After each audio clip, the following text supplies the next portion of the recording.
The truth is that Chamberlain is self-conscious, even on the basketball court, so much so that he fears his own strength. Wilt Chamberlain went up to dunk a ball, and Calvin Murphy jumped on him. And Wilt actually completed the dunk, came down, took Calvin off his back, and put him on the floor. You all right, little fella? The boat couldn't come right up against the dock. It was about 3-4 feet between the boat and the dock, and Wilt stood like the Colossus of Rhodes, 1 foot on the boat, 1 foot on the dock, and lifted up each adult, fully grown adults, lifted each one like you would move cans from shelf to shelf in a pantry. Once, Wilt got upset with me and dunked the ball so hard it went through the rim with such force that it broke my toe as it hit the floor. All right, Wilt Chamberlain, surprise. Probably the greatest play I have ever seen in my life. Wilt Chamberlain was involved with Gus Johnson. Wilt was standing there. Gus goes up to dunk it. Wilt catches the ball, throws Gus to the floor. Still holding the ball, they carry Gus off the court with a dislocated shoulder from bouncing off the floor. I don't see how anyone in the NBA will ever be as strong as he was. I remember Wilt from my Baltimore days, when I came into the league. He was the strongest human being who ever lived. Nobody was ever stronger than Wilt. I saw Wilt pick up Gus Johnson by the armpits. Gus was 6'6", 255, and not an ounce of fat on him. I worked very hard. I mean, I taught myself how to throw a shot and did it all by myself. One of the great things that we witnessed when I was a freshman was the challenge by Wilt Chamberlain to 2 Olympians in the shot put. Bill Nieder, who'd won the silver, and by the way, won the gold in 60. And Al Order, who won his first gold medal in the discus. And Al also threw the shot, so he was a world-class shot putter as well. But here's Wilt, and he said, I think that I can throw that shot put further than either one of you. Wilt bet $1, and 23 people put $1 on Bill Nieder to win. Both of them had made their throws, the Olympians, and it was time for Wilt. Wilt took the shot. He threw that out there about 6 inches farther than Bill Nieder. This is the kind of thing that he just enjoyed. A shot-putting champion, undefeated for long periods of time. So one day at the beach, everybody playing volleyball, having a great time, playing cards, having a great time, and the conversation shifts to football. And so Wilt says, I can throw the football. And everybody scoffs. Everybody goes, yeah, right, Wilt. And so Wilt tells one of the other guys, he says, just go out there, run down the beach and I'll throw it to you. So the guy runs down the beach, you can barely see him, and Wilt keeps waving him on. Said, further, further, and everybody is just like laughing at Wilt. Wilt steps back, one crank of the shoulder there to loosen it up, takes the football and throws it underhand over the guy's head, who's now about 90 yards down. Oh, stop. Come on now. Come on. I was there. It was incredible. Wilt couldn't do anything. 90 yards underhand? 90 yards in the air underhand. You know how Shaq likes to dip his shoulder when he comes inside.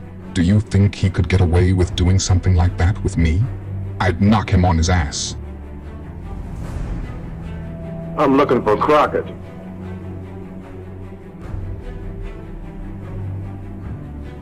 I don't know anybody by that name. Sure. When you see him, tell him that Wilt's looking for him. He owes me money.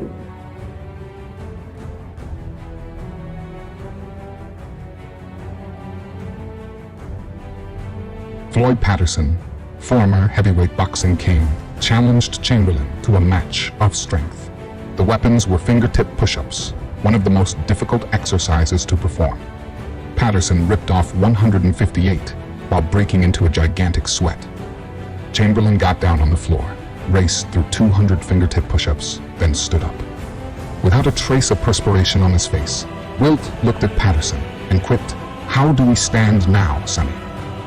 That's the kind of strength that Wilt had. I mean, he could hold, I heard, 300 pounds out in front of him like that. He was crazy. I mean, just unbelievable. I once was sitting on the steel fence at Rosecrans, taking in the Rosecrans Open with Wilt and several cohorts back in the late 70s. A player from Muscle Beach was standing beneath us and told us he was going to walk around so he could come join us up on the rail. Wiltie told him there was no reason to walk and reached down and picked him up by one arm and hoisted him over the bar. Mike weighed about 240 pounds. I have been around some athletes in my day, but nobody, and I mean nobody, was stronger than Wilty. He was a man's man. Bob Lanier, 6 feet 10 inches, 270 pounds, one of the hugest men anywhere, filled out a questionnaire recently that asked him to cite the most memorable moment in his entire athletic career. Lanier wrote, when Wilt Chamberlain lifted me up and moved me like a coffee cup so he could get a favorable position. When he made the moves with Arnold Schwarzenegger, they were in a weight room. And Wilt says, well, how do you do that? And Arnold goes, well, this way you do it. You push up. So Wilt lays down on the bench, gets up under it, bing, bing, bing, bing. As Schwarzenegger never came into the weight room with Wilt again. Wilt Chamberlain was another one that I met and trained with. I was a big fan of his because he came to the gym and he would do a tricep extension that, like, the big guys, the strongest guys, would do, let's say, 120 pounds, let's say, tricep extension, pulling down, right? He would come and he would do 150, 170 pounds, Wilt Chamberlain. That's how strong he was. They always said he was by far the strongest person who's ever played the NBA. Absolutely. I mean, I remember that he lifted me up with one arm like nothing. I remember Andre the Giant, the professional wrestler, who was a very good friend of mine, and Wilt Chamberlain. We both went out for dinner several times in Mexico City when we did the movie down there, the Conan movie. And, both of them would just, pick me up always. They were both joking about who can pick me up and make me look like lighter and like a little fly. Because they were so powerful. It was like ridiculous. LeBron's a great guy. I told him stories about training with Wilt Chamberlain back in the day, and he couldn't believe it. Wilt used to do triceps extensions with the full stack. No one can do what he did. No one on the planet up there. He's a great athlete. I saw him pick up 500 pounds. I almost dropped off a roof watching him and Johnny Savile. And I fainted. I went off the roof. A guy pick up 500 pounds, man. Recently, he astonished a teammate, Billy Cunningham, by picking up the rear end of a Volkswagen, with one hand, of course, and replacing it on the ground at a different angle. He did not spin the wheels with his spare hand, but Cunningham says he could have done it. Wilt walked up to Heinsohn. I thought he was going to shake hands with him. Instead, Wilt stuck his finger under Heinsohn's jersey strap and twisted his hand, snapping it. Double reinforced nylon jersey.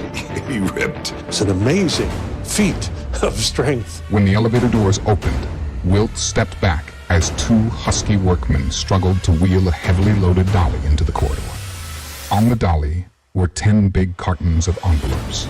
For perhaps a minute, the workmen pushed and pulled, trying to get the wheels of the dolly across the uneven slit between the elevator and the floor. Huffing and puffing, they finally dropped their hands in frustration. "You look," Wilt said, "like you need a little help." His massive arms unencumbered by a chocolate sleeveless shirt, he reached down, grabbed the rope attached to the dolly, and lifted the load into the corridor as if it had been a baby in a stroller. The workmen stared and thanked him. Wilt smiled, entered the elevator, and the doors closed. "I never saw anything like that," one of the workmen said. "These cartons each weigh about 80 pounds. This is an 800-pound load." One time we were talking, and he has all these scars on his arm. So I says, "Wilty, how'd you get those scars?" He said, "Man, I was going cross country, and I stopped for a break, and this mountain lion jumped out over a rock and jumped on me. And I grabbed him, and he scratched me, and I killed him with my bare hands." I said, "Come on." He said, "Yeah, it's true." And he did so many great things. I kind of believed him. Mountain lions rarely attack, with only 20 human deaths in the last century. But encounters do happen. The unknown Colorado jogger who survived a mountain lion attack by killing the animal with his bare hands has come forward. As it got close, it just kind of lunged at me, so I threw my arms up, latched onto my wrist, and then it just started clawing along my face and then my legs. Well, I wasn't there. But Wilt says it happened, and I'm not about to say it didn't. Besides, he showed me these huge scratch marks on one shoulder. I don't know any other way he could have gotten them.